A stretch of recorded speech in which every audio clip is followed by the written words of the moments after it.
அதாவது அக்குபஞ்சர்ல நான் சொன்ன ஆஸ்டியோஆர்த்ரைட்டிஸ்ங்கிறது கோல்டு ட்ரைனஸ், இந்த ரெண்டும் தான் ஆஸ்டியோஆர்த்ரைட்டிஸ். இந்த ரொமட்டாய்டு கவுட் இதெல்லாம் பார்த்தோம் இல்லையா, ரொமட்டாய்டு கவுட்டு இதெல்லாம் வந்து விண்டு ஸ்லீபம்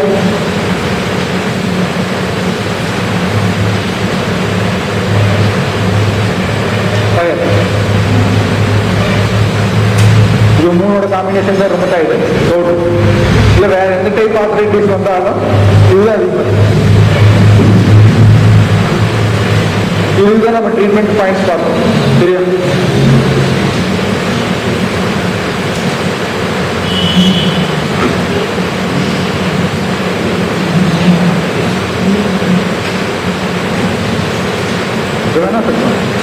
ஜாயிண்ட் தான், அந்த கீழ் ஜாயிண்ட்.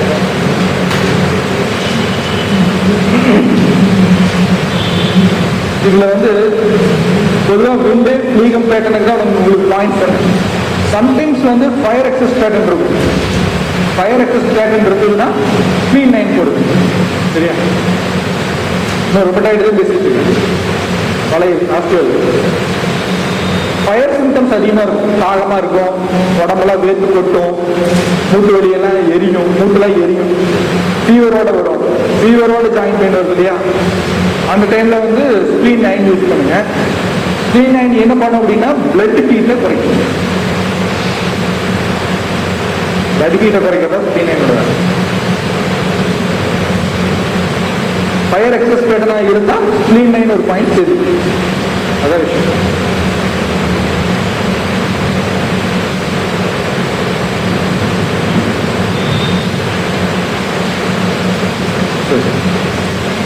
ஆஸ்டியோஆர்த்ரைட்டிஸ் பார்த்தோம்னா நாம வந்து இந்த கோல்ட்னஸையும் ட்ரைனஸையும் ஓவர் கம் பண்ணணும். அதுதான் இதுக்கு என்ன பாயிண்ட் அப்படின்னா, மெயினா கிட்னியை ரீஜூவனேட் பண்ணணும். கிட்னியை பலப்படுத்தினா தான் கிட்னியில் ஃப்ளூயிடு, வாட்டரு, எசன்ஸு இதெல்லாம் ரீஸ்டோர் ஆகும். கிட்னியை தன்னை புதுப்பிச்சுக்கிறதுக்கு பாயிண்ட் மெயினாக வந்து K3 K4 இது காம்பினேஷனாக போடணும். K3ங்கிறது கிட்னியோட சோர்ஸ் பாயிண்ட், K4ங்கிறது கனெக்டிங் பாயிண்ட். இது ஒரு ஸ்டைல். சோர்ஸ் பாயிண்டையும் கனெக்டிங் பாயிண்டையும் ஒன்றா போடுறது ஒரு treatment style, Chinese style. Source point வந்து என்ன பண்ணும் அப்படின்னா, K3 போட்டால் கிட்னியோடைய K3 வந்து கிட்னியோடைய இன் சக்தி. ஒவ்வொரு ஆர்கன்லையும் இன் இருக்கு, யாங் இருக்கு இல்லையா. கிட்னியோடைய இன்ன K3 பலப்படுத்தும், K4 வந்து சப்போர்ட் பண்ணும். அதுக்கு கிட்னியோட இன் தான் எசன்ஸா மாறுது. கிட்னியில இன் இருந்தா தான் அது எசன்ஸா கன்வெர்ட் ஆகும். சரியா? இன்னியாங்க புரியலையா? புதுசா வந்துருக்கு. அப்ப K3ங்கிறது கிட்னியோட இன்ன நரிஷ் பண்ற ஒரு நல்ல பாயிண்ட். சரியா? கிட்னியோட இன்ன, கிட்னியோட நீர்த்தன்மையை, கிட்னியில் இருக்கிற ஃப்ளூயிட் லெவலை அதிகப்படுத்துற பாயிண்ட் கிட்னி. உயிர் பிடிக்க வைக்கிறது. கிட்னியில நீர் உருவாயிடுச்சு, ஊறிடுச்சு அப்படின்னா போனுக்கு நீர் வந்துடும்.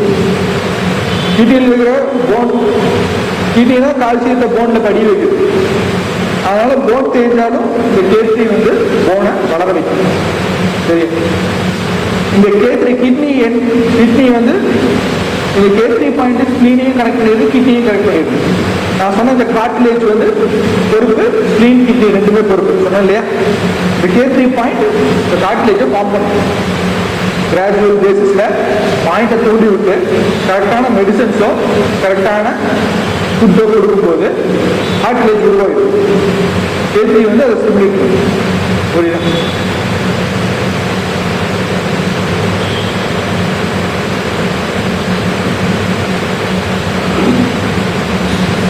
ஸ்பிளீன் 9 கொடுக்கும்.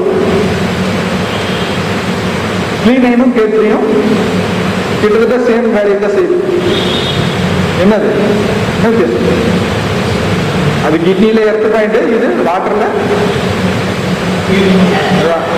ரெண்டு ஒரு 2 போடலாம், இல்லை 2 சைடு இருந்து கமெண்ட் கொடுக்கலாம். 2 சைடு இருந்து ஏன்னா அந்த அளவுக்கு சிவியரா இருக்கும். இது வந்து லோக்கல் பாயிண்ட் மாதிரி வேலை செய்யும். முழங்கால் பக்கத்துலேயே இருக்கிறதுனால முழங்கால் வலியை நல்லா குறைச்சு கொடுக்கும்.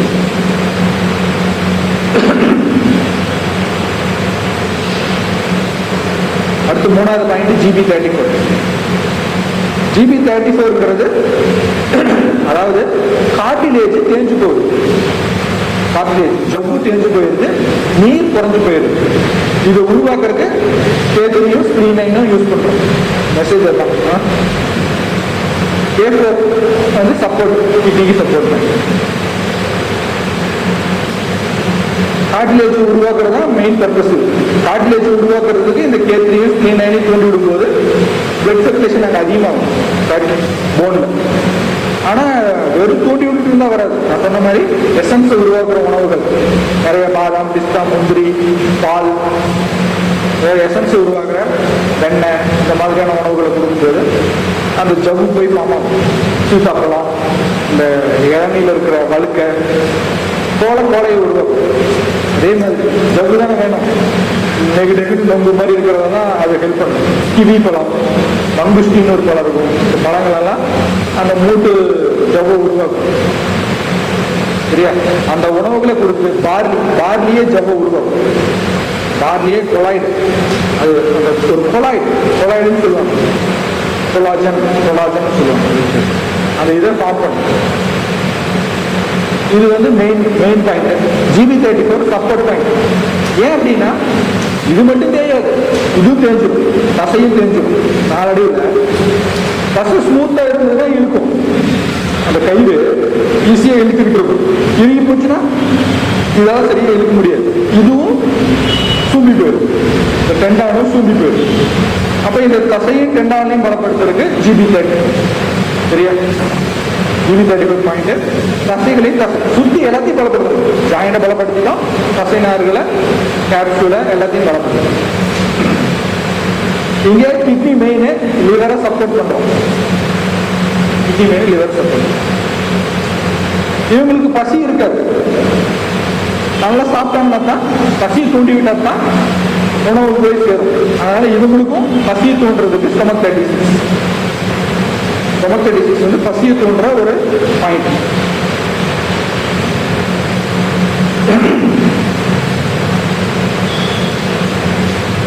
இவங்களுக்கு மன அமைதி இவங்களுக்கு வேணும்.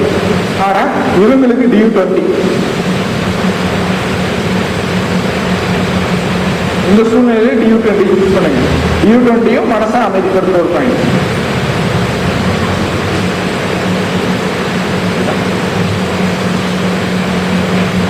எங்கேஜ் அது ஹார்ட்ல பாயிண்ட் யூஸ் பண்ணிட்டு வருது. ஹார்ட், பெரிகார்டியம் அதெல்லாம் மேலாப்படி. DU20ங்கிறது directly go to the brain and put the புரியுதா? பிரச்சனை வெளியில இருக்கு. இவங்கெல்லாம் வயசாயிடுச்சுன்னா பிரச்சனை உள்ள வந்து அவங்க வெளியிருந்து நோண்டிட்டு வேற பெருசா இருக்கு கேட்க. DU20ங்கிறது கிட்ட ஸ்கால் பக்குபஞ்சர் மாதிரி தான். ஸ்கால் பக்குபஞ்சர் போடுற மாதிரி தான். DU20 வந்து ஹார்ட்டை இன்ஃப்ளூயன்ஸ் பண்ணும். ஹார்ட்ல பிளட் சர்க்குலேஷனை வந்து பேலன்ஸ் பண்ணும். நம்ம மலக்குடலை இன்ஃப்ளூயன்ஸ் பண்ணும். DU20 மலக்குடலை இன்ஃப்ளூயன்ஸ் பண்ணி டாக்ஸின்ஸை ரிலீஸ் பண்ணிடும். ஹார்ட்ல தான் மைண்ட் இருக்கிறதுனால DU20 மைண்டை கிளீன் பண்ணும். சைக்கலாஜிக்கல் பாயிண்ட் இங்க DU20.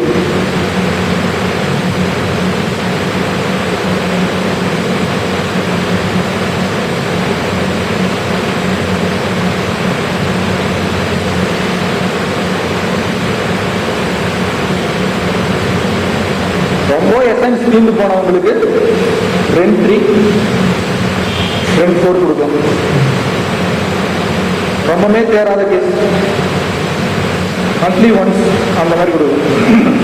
REM3 இது வந்து இங்க இருக்கு. தொப்புளு கீழே 3 சுன் கீழே, 3 சுன் 4 சுன் கீழே இருக்கு. இது ஒரு ஓகே எசன்ஸ் இம்ப்ரூவ் பண்ணி கொடுக்கும்.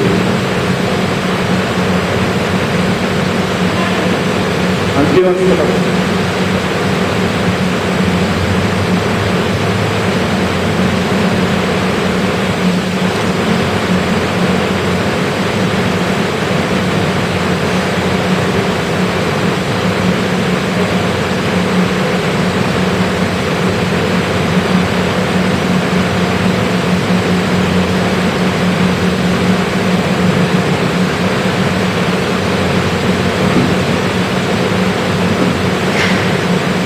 அடுத்து மெயின் விஷயம் ஓய்வு. இவங்களை அதிகமாக வேலை செய்யவே சொல்லப்பட்டது.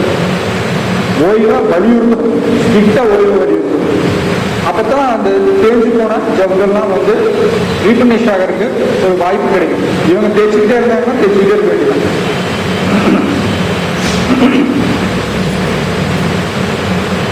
உணவு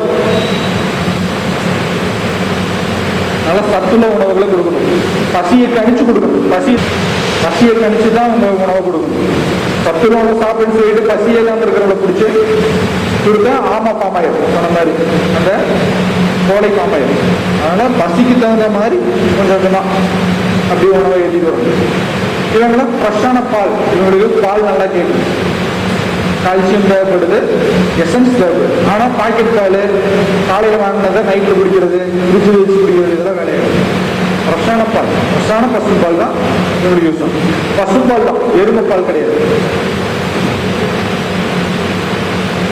ஃப்ரெஷ்ஷான பால், இந்த பாதாம், பிஸ்தா, முந்திரி, பூசணி விதை, வெள்ளரி விதை, இதெல்லாம் வந்து போன பலப்படும். பூசணி விதை, வெள்ளரி விதை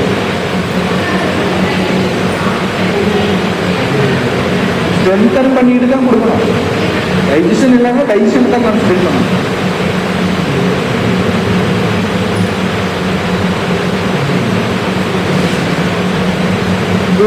ஃப்ரை பண்ணி பொடி பண்ணி பாலை கலந்து சாப்பிடும். இல்லைன்னா ஸ்வீட்ஸ்ல போட்டு சாப்பிடும். இவங்களை சாப்பிட சொல்ல, அவங்க எப்படி சாப்பிட்றதுன்னு ஸ்வீட் செய்யலாம். பூசணிக்காயில் செய்வாங்க இல்லையா, சுகரை குறைச்சி பூசணிக்காய் அல்வா மாதிரி பண்ணி சாப்பிடலாம். சுகரை கரெக்டாக ஹேண்டில் பண்ணி போட்டு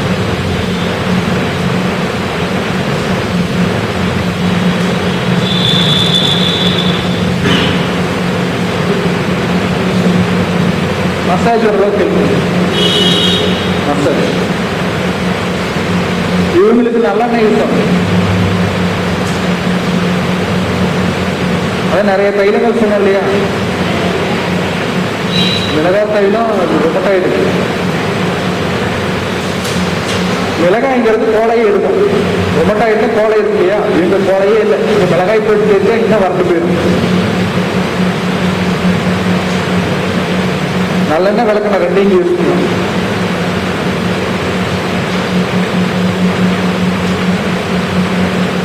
இப்போ தன்வந்திர தைலங்கிறது பெஸ்ட். ஏன்னா அது வந்து ரொம்ப நரிஷிங்கா இருக்கும். தன்வந்திர தைலம் ஆயுர்வேதம், சிறப்பலா தைலம், தன்வந்திர தைலம் இருக்கு.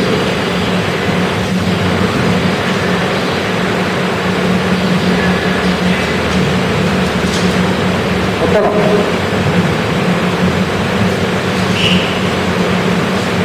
உப்பு ஒத்தனம்.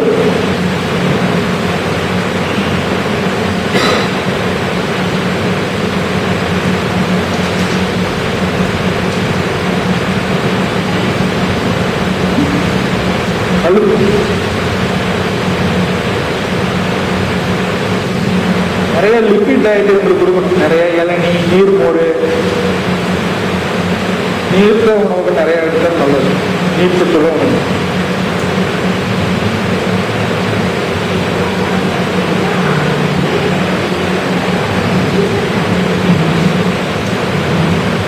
நீர்லாம் வராது. பெயின் ரிலீஃப், ஃபிட்னஸ் குறைக்கும். உப்புங்கிறது ஹீட்டை டிரான்ஸ்ஃபர் பண்ற ஒரு மீடியம். உப்பு அங்கே வேலை செய்யறது. அதாவது ஸ்டீம் அடிச்சா கோலை போய் ட்ரை ஹீட் கொடுக்கும். இந்த இடத்துல ட்ரை ஹீட். குளிர்ங்கிறத டிசிபியேட் பண்றதுக்கு ஹீட்டை டிசிபியேட் உள்ள இம்ப்ரூவ் பண்ணணும். அதாவது அவன் இன்ஃப்ராரெட் வைப்பான், சிவப்பு கலர் லைட் வைப்பான் காலில். நமக்கு அது இன்னொரு பேர் உத்தியோகம்.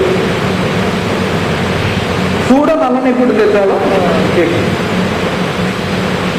அதாவது குளிரை எடுக்கிறதுக்கு நல்லெண்ணெய், ட்ரைனஸ் எடுக்கிறதுக்கு விளக்கெண்ணெய். எது அதிகமா இருக்குன்னு பார்த்து கணிச்சு இருக்கணும்.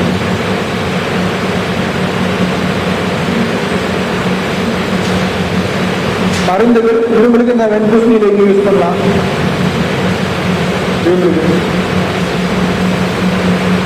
கால்சியம்